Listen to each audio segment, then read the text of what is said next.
Welcome to my channel travel and textiles by Mridu. ഒരു വാക്കുണ്ട്, പല ഭാവങ്ങളിലും പറയാം. കോമൺ ആയിട്ട് നമ്മൾ എപ്പോഴും യൂസ് ചെയ്യുന്ന ഒരു വാക്കാണ്. പക്ഷേ അറ്റ് ദ സെയിം ടൈം നമുക്ക് ഫ്യൂച്ചറിൽ ശത്രുക്കളെ ഉണ്ടാക്കാൻ പറ്റിയ ഒരു വാക്കാണ് നോക്കട്ടെ. പല ഭാവങ്ങളിൽ എങ്ങനെയെന്ന് വെച്ചാൽ, ഞാനിപ്പോൾ എന്തെങ്കിലും ഒരു പെയിൻറ്റിങ് ചെയ്തുകൊണ്ടിരിക്കുകയാണ്. അപ്പോൾ എൻ്റെ സുഹൃത്ത് വന്നു, ആയ് കൊള്ളാലോ നോക്കട്ടെ. അതൊരു ഭാവം. വേറെ, ഞാൻ എൻ്റെ ഫ്രണ്ടിനോട് പറയാണ്, നിൻ്റെ ബോസ് വിചാരിച്ചാൽ എനിക്കൊരു പ്രൊജക്റ്റ് തരാൻ പറ്റും, ഒന്ന് ചോദിക്കുമോ? ബുദ്ധിമുട്ടാടാ, നോക്കട്ടെ കേട്ടോ, ചോദിച്ചു നോക്കട്ടെ. അതൊന്ന്. എന്നാൽ ഞാൻ ഡയറക്റ്റ് ബോസിനോട് പോയി ചോദിക്കുകയാണ്, സർ എനിക്കൊരു പ്രൊജക്റ്റ് തരുമോ? ഞാനിങ്ങനെ ഇത്ര നന്നായി ചെയ്യുന്നുണ്ട്, ഇതൊക്കെയാണ് എൻ്റെ അസൈൻമെൻറ്റ്സ്, ഞാൻ ഓൾറെഡി ചെയ്തത്, ഇതൊന്ന് നോക്കിയിട്ട് എനിക്ക് അതിന് ഏറ്റ മാതിരി ഒരു പ്രൊജക്റ്റ് തന്നാൽ ഞാൻ നന്നായിട്ട് ചെയ്ത് കാണിക്കാം എന്ന് ഞാൻ ചോദിക്കുമ്പോൾ ബോസ് എൻ്റെ അടുത്ത് നോക്കട്ടെ, നോക്കാം, എങ്ങനെ ഒരു എക്സ്പ്രഷൻ. എന്തിനാണെങ്കിൽ ഞാൻ നോക്കട്ടെ എന്നുള്ള ആ ഒരു വാക്കായിട്ട് വരാനുള്ള റീസൺ, എൻ്റെ ഒരു ഫ്രണ്ട് ഒരു കലാകാരനാണ്, അത്യാവശ്യം ഫേമസ് ആയിട്ടുള്ളൊരു കലാകാരൻ. ഈ കലാകാരന്മാർക്ക് ആവശ്യം എന്താണെന്നറിയോ? സ്പോൺസേഴ്സാണ് കൂടുതലും. അവരെ മെയിനായിട്ട് സ്പോൺസർഷിപ്പ് അനുസരിച്ചിട്ടാണ് അവർക്ക് വേദികൾ കിട്ടുന്നതും, അവർക്ക് അതനുസരിച്ചിട്ട് കൂടുതലും നല്ല ബാക്ക് സപ്പോർട്ട് കിട്ടുന്നതൊക്കെ സ്പോൺസേഴ്സ് അനുസരിച്ചിട്ടാണ്. അപ്പോൾ ഇവർക്ക് അത്യാവശ്യം കുറച്ച് സ്പോൺസർഷിപ്പിലൊക്കെ ഇവർ നല്ല നല്ല വേദികൾ ചെയ്തിട്ടുള്ള ഒരു വ്യക്തിയാണ്. എനിക്ക് എൻ്റെ ഒരു അനിയനെ പോലെ, എൻ്റെ ഒരു ബ്രദറിനെ പോലെ എന്ന് വേണമെങ്കിൽ പറയാം. ഒരു ദിവസം എൻ്റെ അടുത്ത്, ചേച്ചി ഇങ്ങനെ സ്പോൺസർഷിപ്പിന് വേണ്ടിയിട്ടാണ് ഒരു പ്രോഗ്രാം ഉണ്ട്, ചേച്ചിക്ക് അറിയുന്ന ആരെങ്കിലും അല്ലെങ്കിൽ ചേച്ചിയായിട്ട് ആരെങ്കിലും ഒന്ന് എനിക്ക് സ്പോൺസർഷിപ്പ് ചെയ്തു തരാൻ പറ്റുമോ എന്ന് എന്നോട് ചോദിച്ചു. അപ്പോൾ ഞാൻ പറഞ്ഞു, അതർ കമ്മിറ്റ്മെൻറ്റ്സ് ഇവിടെ ഓൾറെഡി ഉള്ളതുകൊണ്ട് എനിക്ക് സ്പോൺസർഷിപ്പ് ചെയ്യാൻ പറ്റില്ല. പിന്നെ ഞാനിവിടെ അത്യാവശ്യം കുറച്ച് ചാരിറ്റി, അത് തന്നെ ഇടയ്ക്കിടയ്ക്ക് എൻ്റെ മുടങ്ങി പോകുന്നുണ്ട്. കാരണം നമുക്ക് വരുന്ന സേവിങ്സും നമ്മുടെ കാര്യങ്ങളും ഒക്കെ വേറെ എന്തെങ്കിലും ആവശ്യങ്ങൾ വരുമ്പോൾ നമുക്ക് ഒബ്വിയസ്ലി നമുക്ക് പൈസ ചിലപ്പോൾ എടുത്ത് വയ്ക്കാൻ പറ്റിയെന്ന് വരില്ല. അങ്ങനെ വരുമ്പോൾ ചിലപ്പോൾ ഞാൻ ചാരിറ്റി ഇടയ്ക്കൊക്കെ വിട്ടും പോകാറുണ്ട്. നമ്മൾ ഹ്യൂമൻ ബീയിങ്സിൽ അങ്ങനെയൊക്കെ സംഭവിക്കില്ല. എപ്പോഴും നമുക്ക് കൺസിസ്റ്റൻ്റ് ആയിട്ട് എപ്പോഴും മണി വരുന്നതും പോകുന്നതും അങ്ങനെ എപ്പോഴും ആവണമെന്നില്ലല്ലോ. അപ്പോൾ അങ്ങനെ വരുമ്പോൾ എനിക്ക് ഇടയ്ക്ക് സ്ട്രക്ക് ആവാറുണ്ട്. അപ്പോൾ ഞാൻ പറഞ്ഞു, എനിക്ക് പറ്റും തോന്നണില്ല, അല്ല പറ്റില്ല എന്ന് തന്നെ പറഞ്ഞു. അപ്പോൾ പിന്നെ എൻ്റെ ഫ്രണ്ട്സ് വഴി നോക്കുമോ ചേച്ചി എന്ന് ചോദിച്ചപ്പോൾ ഞാൻ പറഞ്ഞു, അവരും ഒക്കെ ഓരോരോ ഒന്നിലും കമ്മിറ്റഡ് ആണ്. അപ്പോൾ ഞാൻ അവരോട് പുതിയൊരാളെക്കുറിച്ച് ഞാൻ പറയുമ്പോൾ അവർക്ക് വലിയ ഇൻട്രസ്റ്റ് കാണിക്കില്ല, അതുകൊണ്ട് ബുദ്ധിമുട്ടുണ്ട് എന്ന് ഞാൻ ഓപ്പണായിട്ട് പറഞ്ഞു. കാരണം എനിക്ക് ഈ നോക്കട്ടെ എന്ന് പറയുന്നൊരു വാക്ക് എനിക്ക് അത്ര ഇഷ്ടമല്ല. അപ്പോൾ അതുകൊണ്ട് ഞാൻ അങ്ങനെ പറഞ്ഞു. പക്ഷെ നോക്കട്ടെ എന്നുള്ളതിനെ പറ്റി ഞാൻ ചിന്തിച്ചും കൂടി ഇല്ല കേട്ടോ. ഞാൻ പൊതുവെ അങ്ങനത്തെ ഒരു വാക്ക് യൂസ് ചെയ്യാറില്ലാത്ത ഒരാളാണ്, അതുകൊണ്ടാണ്. ഇത് ഞാൻ പറഞ്ഞു കഴിഞ്ഞപ്പോൾ ഞാൻ വിചാരിച്ചു, ഒരുപക്ഷെ ഞാനത് പറഞ്ഞു കഴിഞ്ഞാൽ എൻ്റെ അടുത്ത് നീരസം തോന്നും, ചിലപ്പോൾ എൻ്റെ അടുത്ത് നീ മെസ്സേജ് അയക്കണം, അല്ലെങ്കിൽ എന്നോടൊന്ന് പിന്നെ സംസാരിക്കേണ്ടാവില്ല, എന്നോട് വഴക്കിടുന്നൊക്കെ ഞാൻ വിചാരിച്ചു. പക്ഷെ എന്തായാലും കുഴപ്പമില്ല, നമ്മൾ നോക്കട്ടെ അല്ലെങ്കിൽ ചെയ്യാന്നൊക്കെ പറഞ്ഞിട്ട് മിണ്ടാണ്ടിരിക്കണതിനേക്കാൾ എത്രയോ നല്ലതാണ് പ്രതീക്ഷകൾ കൊടുക്കാണ്ടിരിക്കണത് എന്ന് വിചാരിച്ചിട്ടാണ് ഞാൻ അപ്പം തന്നെ അത് പറഞ്ഞത്. അത് കഴിഞ്ഞപ്പോൾ എനിക്കൊരു മെസ്സേജ് വന്നു, വോയിസ് മെസ്സേജ്. ഞാൻ ശരിക്കും എൻ്റെ മനസ്സിൽ വിചാരിച്ചത്, എന്നെ വിഷമിച്ചുകൊണ്ട്, എന്നാലും ചേച്ചി ഞാൻ ചേച്ചിയുടെ അടുത്തുനിന്ന് പ്രതീക്ഷിച്ചു, ചേച്ചി തന്നില്ലല്ലോ, ചേച്ചി ഇങ്ങനെയാണെന്ന് വിചാരിച്ചു, അങ്ങനെയൊക്കെ വിചാരിച്ചു ഞാൻ. എന്നിട്ടാണ് ഞാൻ ആ വോയിസ് കേട്ടത്. പക്ഷേ സർപ്രൈസിംഗ്ലി എൻ്റെ അടുത്ത് ആ കുട്ടി പറഞ്ഞത് എന്താണെന്നറിയോ? ചേച്ചി, എനിക്ക് വളരെ സന്തോഷമായി ചേച്ചിയുടെ ആ ഒരു റിപ്ലൈ കേട്ടപ്പോൾ. കാരണം ചേച്ചി കട്ട ഷോർട്ടായിട്ട് ചേച്ചിക്ക് പറ്റില്ല, ഇതൊക്കെയാണ് കാര്യങ്ങൾ, ചേച്ചിക്ക് വേറെ കമ്മിറ്റ്മെൻറ്റ്സ് ഉണ്ടെന്ന് പറഞ്ഞു. എനിക്ക് സന്തോഷമായി. കാരണം ഇനി ഞാൻ ചേച്ചീനെ മൈൻഡിൽ വെച്ചിട്ട് പ്രതീക്ഷകൾ വെച്ചിട്ട് ഞാൻ ഇരിക്കില്ല, ഞാൻ ഇനി വേറെ അന്വേഷിച്ച് നടക്കും, വേറെ അന്വേഷിച്ച് പോകാം. കാരണം എന്താണെന്ന് വെച്ചാൽ, കഴിഞ്ഞ പ്രോഗ്രാമിൽ ഞാൻ ഇതുപോലെ 1-2 പേരോട് സ്പോൺസർഷിപ്പ് ചോദിച്ചു. ഷോപ്സാണ് അതൊക്കെ, വലിയ വലിയ ഷോപ്സാണ്. അപ്പോൾ അതിലൊരാൾ, അതിനെന്താ ഞാൻ ചെയ്യാം, ഞാൻ സ്പോൺസർഷിപ്പ് ചെയ്യാം, ഒന്നും പേടിക്കേണ്ട, ഞാനുണ്ട്, കുറച്ചൊരു പൈസ ഒന്ന് ശരിയാവാനുണ്ട്, അത് കിട്ടിക്കഴിഞ്ഞാൽ ഉടനെ ഞാൻ ശരിയാക്കി തരാമെന്ന് ഒരാൾ പറഞ്ഞു. വേറൊരാൾ, നോക്കട്ടെ കേട്ടോ, എന്താണ് അതൊക്കെ നമുക്ക് ശരിയാക്കാം, ഒന്നും വിഷമിക്കേണ്ട, പേടിക്കേണ്ട എന്ന് പറഞ്ഞു.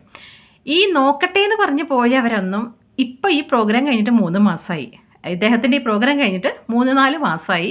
ഈ നോക്കട്ടെ എന്ന് പറഞ്ഞ് പോയവരും 100% കമ്മിറ്റ് ചെയ്തിട്ട്, അതായത് ഉറപ്പ് കൊടുത്ത് പോയവരെയൊന്നും തിരിച്ച് കാണാനില്ല ചേച്ചി.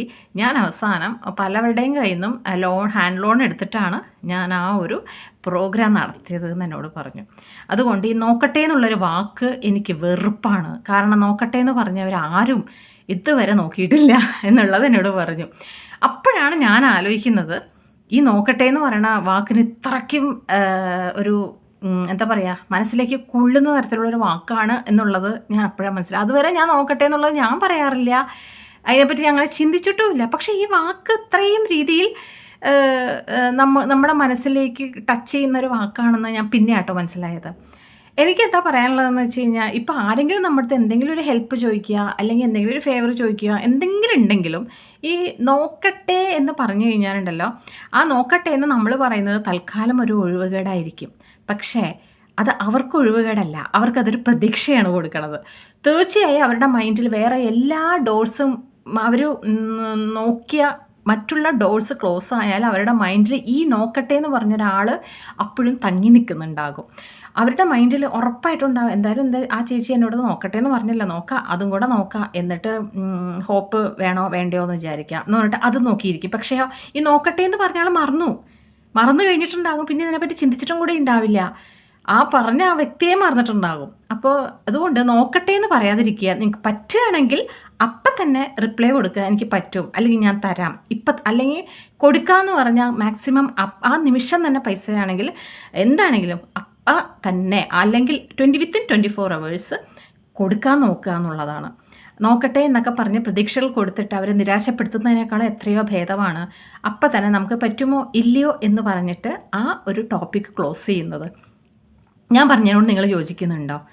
ഇങ്ങനെ ഒരുപാട് ഉണ്ടായിട്ടുണ്ട് ഈ നോക്കട്ടെ എന്ന് പറഞ്ഞിട്ട്. ഞാൻ അതിന് ശേഷം ആലോചിച്ചപ്പോഴാണ് എനിക്ക് തന്നെ അങ്ങനത്തെ എക്സ്പീരിയൻസ് ഒരുപാട് ഉണ്ടായിട്ടുണ്ട്. ഞാൻ പണ്ട് ഫാഷൻ ഡിസൈനിങ് എല്ലാം പഠിച്ചു കഴിഞ്ഞിട്ട് ഞാൻ ഹയർ സ്റ്റഡീസിന് പോകാൻ വേണ്ടിയിട്ട് ഞങ്ങളുടെ ഒരു അറിയുന്ന ഒരു റിലേറ്റീവിനോട് തന്നെ ഞാൻ പറഞ്ഞു, എനിക്കിങ്ങനെ കോയമ്പത്തൂരിലോ അല്ലെങ്കിൽ മദ്രാസിലോ എവിടെയെങ്കിലും ഒരു ഹയർ സ്റ്റഡീസിന് പോകണമെന്നുണ്ട്, ഒന്ന് നോക്കാൻ പറ്റുമോ കോളേജിൽ, അങ്ങനെ ജസ്റ്റ് കാഷ്വലായിട്ട് ചോദിച്ചു.